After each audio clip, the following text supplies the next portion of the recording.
dekat di hatimu. Di saat ku berpaling, temukan cintamu. Sana kau menanti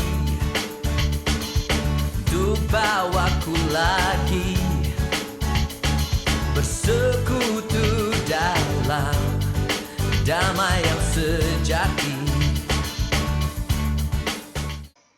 Allah Bapa kami yang bersama yang berada di surga, yang kami panggil di dalam nama Tuhan Yesus Kristus. Kami mengucap syukur Tuhan atas kesempatan yang indah yang Kau berikan kepada kami, sehingga kami boleh beribadah secara online pada sore hari ini Tuhan. Kami ingin memuji, memuliakan nama-Mu Tuhan. Berkati setiap kami Tuhan yang bertugas pada sore hari ini Tuhan. Kami akan memuji, memuliakan nama-Mu. Surahkan roh sore, roh sukacita di dalam kami memuji dan memuliakan nama-Mu Tuhan. Dan kami menyerahkan ibadah pada sore hari ini Tuhan, dari awal, pertengahan hingga akhirnya, hanya di dalam nama yang penuh kuasa, Yesus Kristus, Juru Selamat kami yang hidup. Haleluya, amin. Selamat sore, selamat beribadah pada ibadah online sore ini. Kita akan memuji memuliakan Allah kita. Kita akan meninggikan Dia, karena Dia mengasihi kita.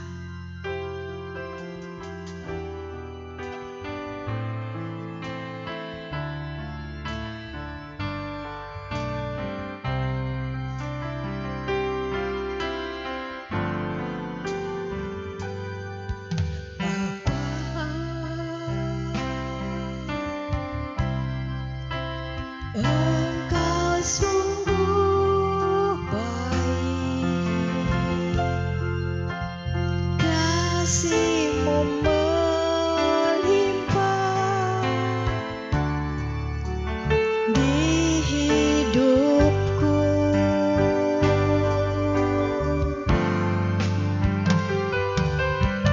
Bapa,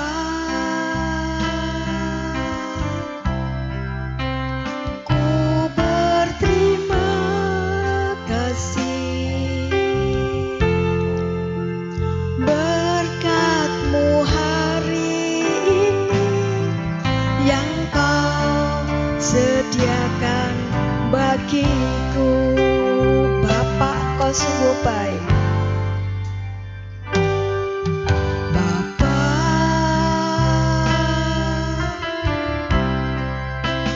Engkau sungguh baik, kasih-Mu melimpah di hidupku.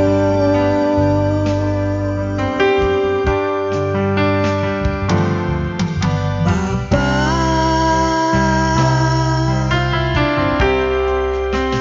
ku berterima kasih berkat-Mu hari ini yang Kau sediakan bagiku. Ku naikkan syukurku buat hari yang Kau beri, tak habis-habisnya kasih dan rahmat-Mu.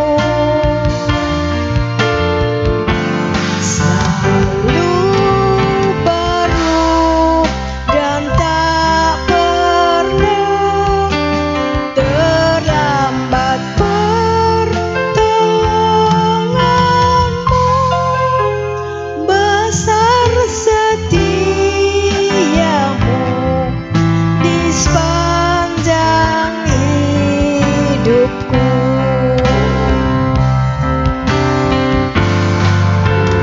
Naikkan syukurku buat hari yang Kau beri, tak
bersama-sama memuji memuliakan Allah kita. Kita tinggikan Dia Allah kita karena Dia baik buat kita sekalian. Kita akan bersama-sama bangkit berdiri. Allah ditinggikan dengan sorak-sorai, Allah ditinggikan dengan sangkakala, Allah ditinggikan dengan sorak-sorai. Bersoraklah bagi Tuhan, bersoraklah bagi Tuhan. Biar sangkakala berbunyi, tepuk tangan puji Tuhan. Allah diagungkan, Allah diagungkan, Allah diagungkan tinggi. Allah ditinggikan dengan sorak-sorai, Allah ditinggikan dengan sangkakala, Allah ditinggikan dengan sorak-sorai. Bersoraklah bagi Tuhan, bersoraklah bagi Tuhan. Biar sangkakala berbunyi, tepuk tangan puji Tuhan. Allah diagungkan, Allah diagungkan, Allah diagungkan tinggi. Puji Tuhan. Kita akan siapkan hati kita. Yesus yang baik buat kita. Kita akan siapkan hati kita untuk belajar firman Tuhan. Kita akan belajar firman Tuhan. Kita akan siapkan hati kita untuk mendengar firman Tuhan. Kita akan jadi pelaku firman Tuhan yang baik.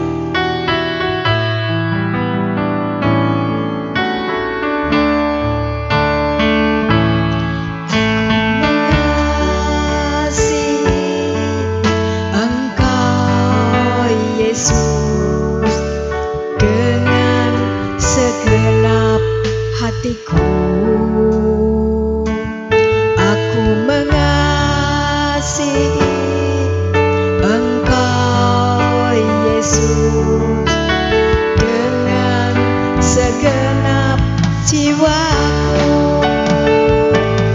Ku renungkan firman-Mu siang dan malam, ku pegang perintah-Mu dan ku lakukan. Engkau tahu ya Tuhan, tujuan hidupku hanyalah untuk menyenangkan hati-Mu.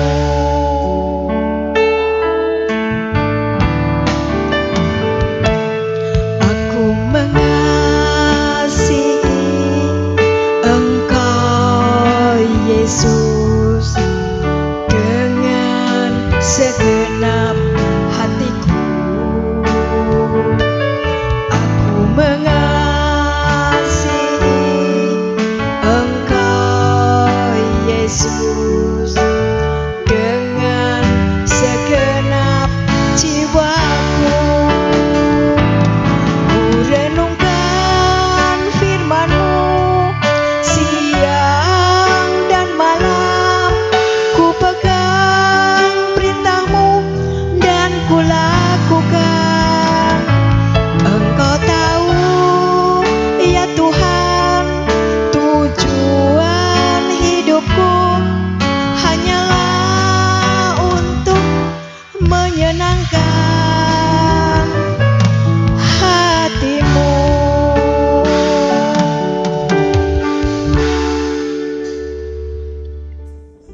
Shalom, selamat sore Bapak Ibu Saudara yang kami cintai. Mari kita telah menyanyi, kita akan menyiapkan hati untuk belajar tentang firman Tuhan. Mari kita tunduk kepala, kita akan berdoa. Bapa, kami mengucap syukur. Sore hari ini kami ingin belajar tentang kasih-Mu, tentang firman-Mu, tentang kuasa-Mu yang Kau curahkan buat kami. Maka Tuhan berikan kami hati seorang murid yang terus mau belajar dan belajar sehingga kami dapat makin mengenal Engkau, makin mengerti tentang firman. Buka hati kami dan siapkan hidup kami untuk menjadi alat-Mu. Dalam nama Yesus kami telah berdoa dan ucap syukur. Amin.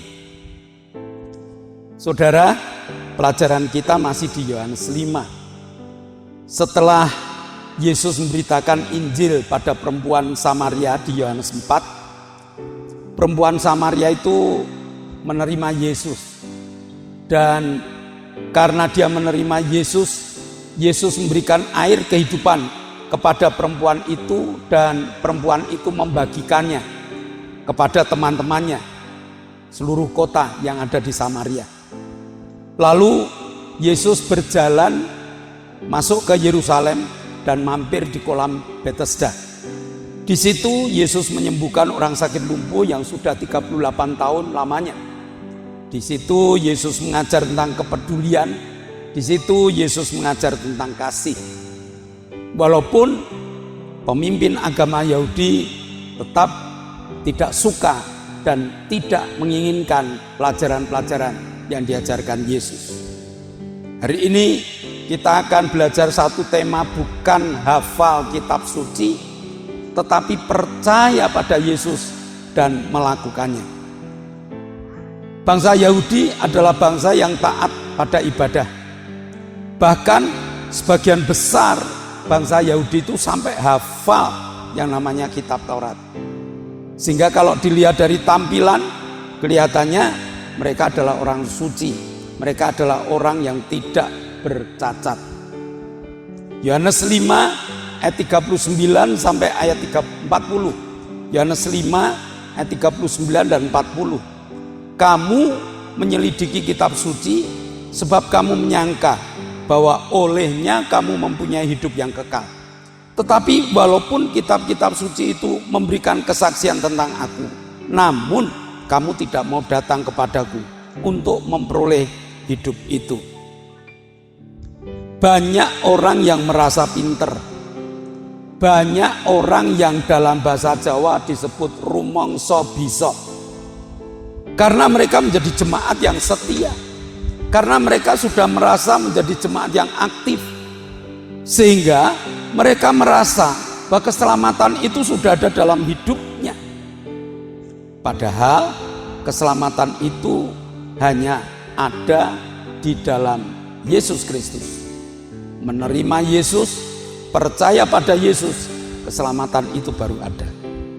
Banyak orang Kristen yang rumangsa bisa tadi tahu tentang Yesus, tetapi menolak kehebatan Yesus.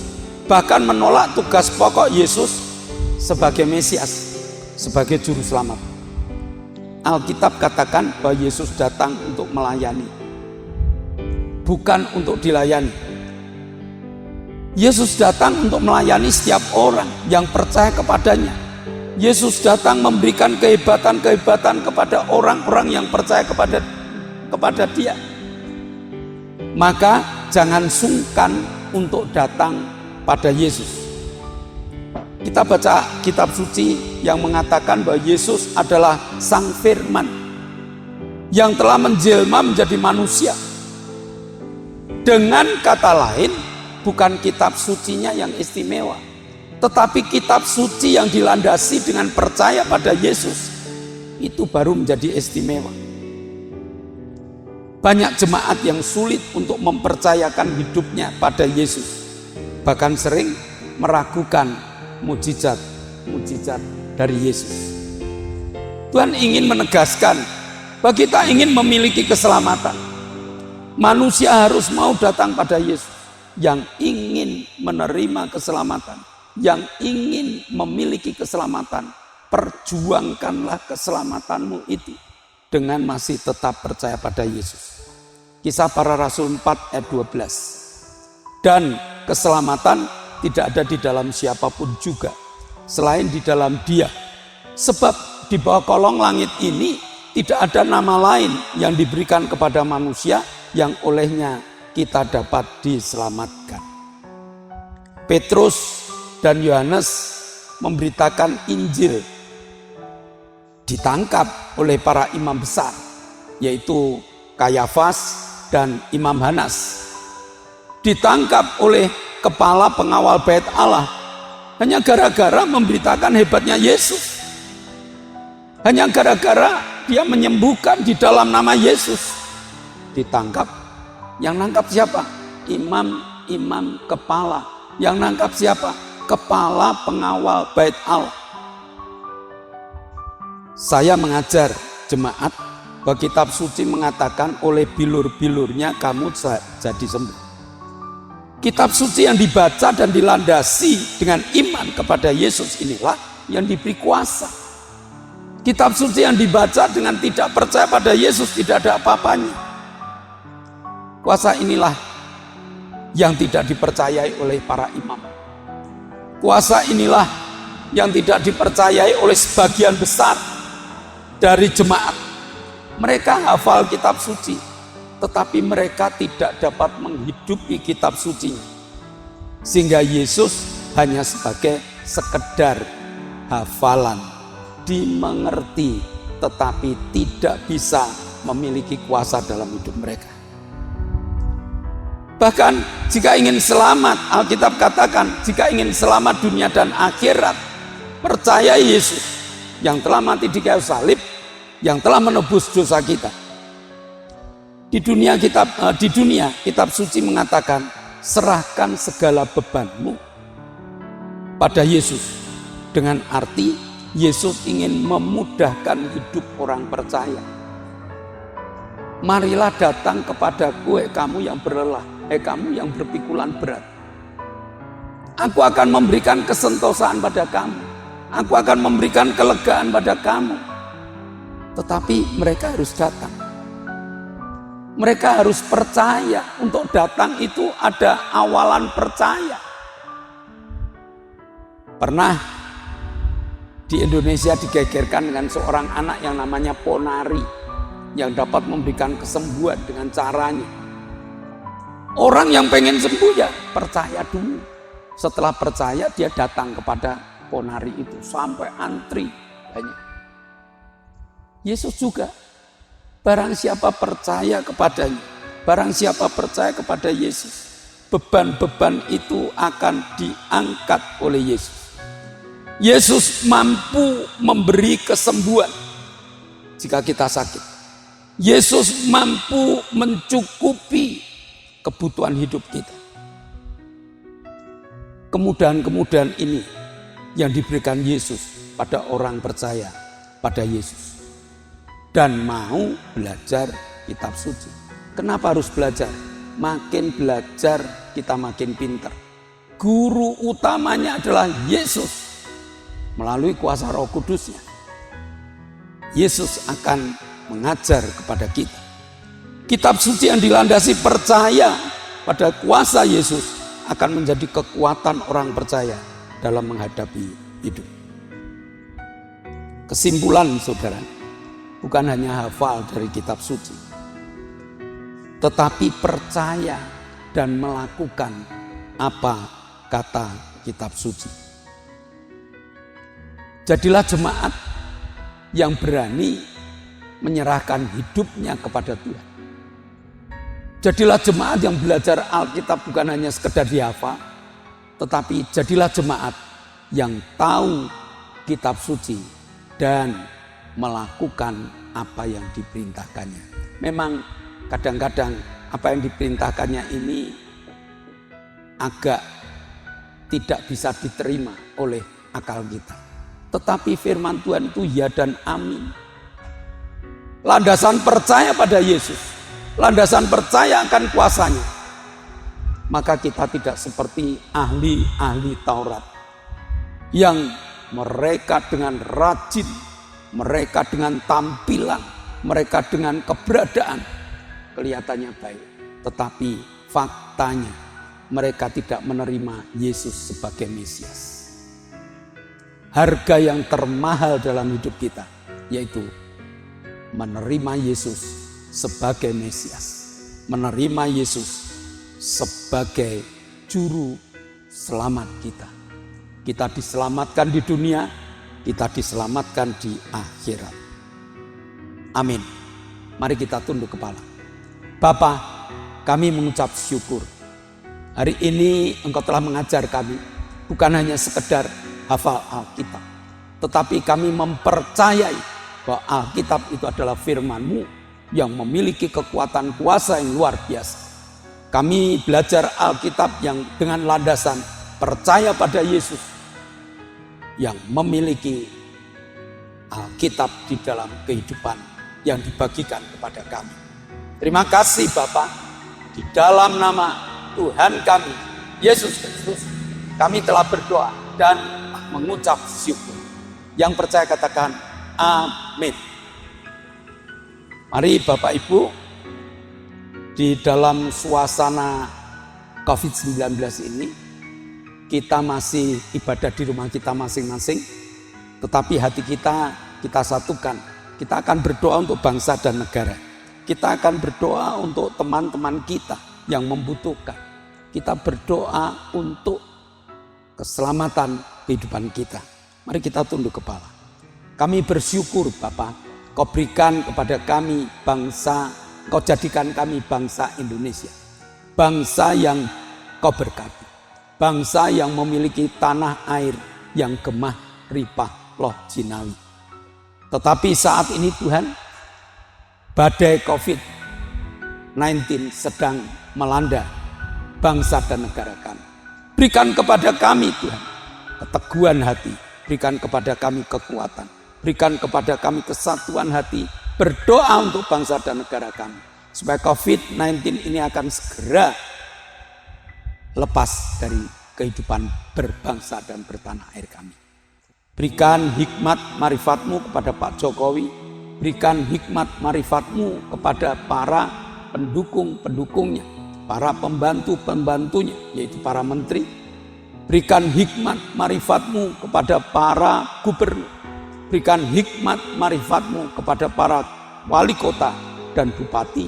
Berikan hikmat marifat-Mu kepada Bapak Camat, Bapak Lurah, Bapak RW, dan Bapak RT. Sehingga dengan hikmat pengetahuan yang Kau berikan ini Tuhan, dapat menenangkan bangsa dan negara kami. Kami bersyukur Tuhan, COVID makin menurun. Dan kami percaya sebentar lagi COVID-19 lepas dari bangsa dan negara kami. Dan kami boleh beribadah bersama di gereja yang telah Kau bangun, di gereja kami masing-masing. Terima kasih Tuhan, meteraikan firman-Mu supaya kami tetap percaya dan mempercayakan hidup kami kepadamu, agar kami dapat menikmati kuasa firman-Mu yang telah Kau tulis dalam kitab suci. Terima kasih Bapa, dalam nama Yesus kami telah berdoa dan mengucap syukur. Yang percaya katakan amin.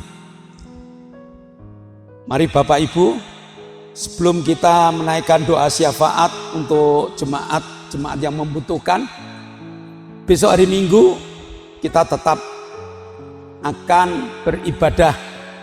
Kita berdoa supaya kita dapat segera beribadah dengan temu muka satu dengan yang lain di gereja. Tetapi kalau tidak, kita masih berada di rumah kita masing-masing. Tantangan yang luar biasa Bapak Ibu. Ibadah di rumah. Kadang-kadang konsentrasi kita tidak full. Maka ini menjadi tantangan bagi kita. Minggu depan, supaya kita dapat beribadah dengan baik. Mari kita berdoa untuk jemaat yang membutuhkan. Kami bersyukur Tuhan, Engkau lawat jemaat-jemaat kami yang saat ini sedang beribadah di rumah mereka masing-masing. Engkau lawat mereka satu persatu Tuhan. Kalau ada di antara mereka yang sakit Tuhan sembuhkan, yang susah Tuhan hiburkan, yang kurang Tuhan cukupi, yang bermasalah angkat masalah mereka. Sehingga mereka tetap penuh sukacita dan berkat-Mu mengalir dalam hidup mereka. Kami berdoa untuk Pak Bambang, kami berdoa untuk Kohari, kami berdoa untuk Pak Endro, untuk Pak Yusuf, Pak Pri, Pak Tris. Kami berdoa untuk Pak Sarjianto, untuk Pak Kadir, untuk Koho, untuk Kohbing, untuk Pak Warto, untuk Pak Martono, Pak Marsudi, Pak Gito, Pak Sarjono, dan Hendra Wijaya. Tolong Tuhan, saudara-saudara kami yang kami bawa di dalam doa ini, Kau jamah. Melalui bilur-bilur mereka dapat menikmati kesembuhan. Maka pada saat kami berdoa, tangan-Mu Kau tumpang. Kami tidak dalam nama Yesus. Jadilah sembuh. Kami masih berdoa Tuhan untuk Cik Herin, untuk Ibu Hartanto, untuk Cik Happy, untuk Cik Winyo, untuk Bu Wagini, untuk Bu Is, untuk Bu Karyanto, untuk Bu Mbing, untuk Bu Titi, untuk Bu Endang, untuk Bu Tini, untuk Bu Sar, untuk Mbah Darto, untuk Mbah Hadi, untuk Omi, dan untuk Feni. Jamah Tuhan, supaya mereka Tuhan menikmati kesembuhan yang sempurna, mereka dipulihkan, mereka dapat beraktivitas dengan baik, bahkan mereka siap untuk melayani Engkau. Maka pada saat kami berdoa, tangan Engkau tumpang, kami tindak dalam nama Yesus, jadilah sembuh. Kami berdoa Tuhan untuk keluarga Bapak Sudartono yang istrinya sakit dan anaknya Yon Dito sakit. Tidak ada perkara yang mustahil, walaupun berjauhan dari kami, tetapi tangan kuasa-Mu luar biasa. Pada saat kami berdoa, tangan Engkau tumpangkan, kami tindak dalam nama Yesus, jadilah sembuh. Dan kami berdoa Tuhan untuk cucu kami,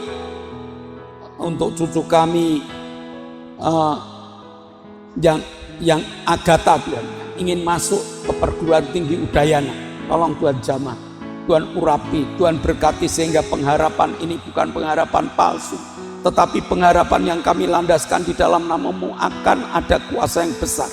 Cucu kami Agatha diterima di perguruan tinggi Udayana. Terima kasih Bapak. Kami juga berdoa untuk Florence Muyagani, sakit di Amerika.